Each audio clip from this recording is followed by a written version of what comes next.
So a while back I actually made a video stating 11 of my Dragon Ball Z confessions. Only 11! So today I'm going to be giving you 11 more Dragon Ball Z confessions. If you don't know how this works, I'll leave a link to the original video down below, and even if you don't feel like watching that video, you'll understand what I'm saying.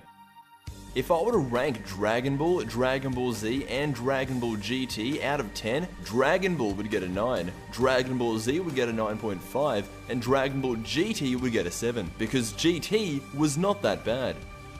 Although I really like Dragon Ball Super, I cannot stand the name. I mean, I don't dislike it that much, but I will say for a series as epic as Dragon Ball, the name Dragon Ball Super kind of downplays it. I feel like Dragon Ball Z was a perfect name, and all they would need to do is simplify Dragon Ball Super into Dragon Ball S. But that's just me. Speaking of Dragon Ball Super's ending is my personal favorite ending to any Dragon Ball series. I never get emotional, but there have been 2 moments in Dragon Ball where I have had tears in my eyes. I wasn't crying, but there were tears, and they were there. The first scene that brought it out of me was when Bora got revived by Goku, and the second was all the way at the end of Dragon Ball GT. I will admit, I was incredibly soft while watching those scenes, but Dragon Ball is the only series that has even come close to making me feel emotional. Bulma is the best looking character in the show.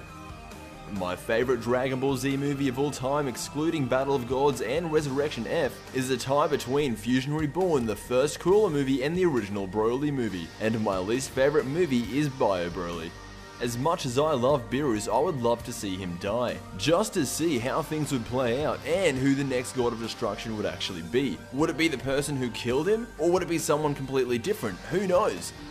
I love all the new Dragon Ball content that we are getting. Most of it is pretty solid. But the only thing that I despise with the new material is how Super Saiyan God is made. Don't get me wrong, I like the Super Saiyan God transformation itself, but how it's made is almost as bad as how Super Saiyan 4 is made. Having 5 pure-hearted Saiyans hold hands and transfer their energy to the Saiyan that's going to become a god is kind of underwhelming. I would have preferred it to be anything else. Even if Whis was the one that had to give them the god power, I still think they could have made that work even better than the Super Saiyan God ritual.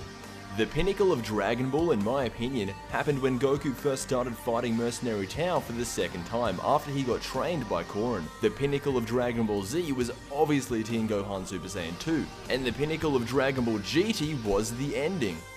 Even though we saw quite literally none of him in Dragon Ball Z, Oob is one of my favorite characters. I say that because I see so much potential for this character. They would be making a big mistake by not utilizing this guy in Dragon Ball Super. I know that's an unpopular opinion, but I seriously can't help it. We saw a glimpse of what Oob could do in GT, and some of what he did was pretty badass, and then they just stopped using him. I do feel if Dragon Ball Super is successful and Toriyama keeps going, he has to incorporate Oob. It was in the original manga, and we will see Oob's full potential. And I'm telling you right now, it will be great.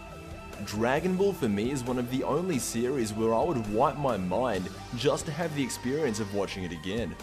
So that has been 11 more Dragon Ball Z confessions. Let me know if you have any confessions of your own, and as always, I will see you in the next Dragon Ball Z video.